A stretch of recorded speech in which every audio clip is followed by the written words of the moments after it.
এখান থেকে সিঁড়ি দিয়ে উঠতে হবে। সিঁড়ি দিয়ে উঠে এই যে প্যাসেজটা দেখছেন, এটা হচ্ছে কমন প্যাসেজ। এই কমন প্যাসেজটা রয়েছে 13 ফুট বাই 9 ফুট।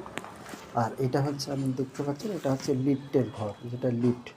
তারপরে এখানে আবার 6 তলায় ওঠার প্যাসেজ ফ্রি। এরপরে আপনার যে পজিশানটা আপনি দেখানোর কথা বলছেন, সেই পজিশানটা এটা গাঁথনি কমপ্লিট হয়ে গেছে প্রায়। এখানে হচ্ছে এই যে এখান থেকে এটা হচ্ছে ডাইনিং প্যাসেজ।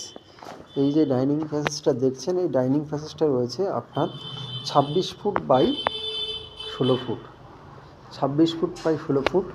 এই সাইডটা হচ্ছে আপনার নর্থ সাইড করছে, উত্তর দিক।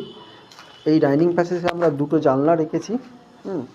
এই বড় ডাইনিং প্যাসেজে দুটো জানলা, এবং এই বড় ডাইনিং প্যাসেজের মধ্যে যে কোনো একটা পোর্শনে আপনি রান্নাঘর করে নিতে পারবেন।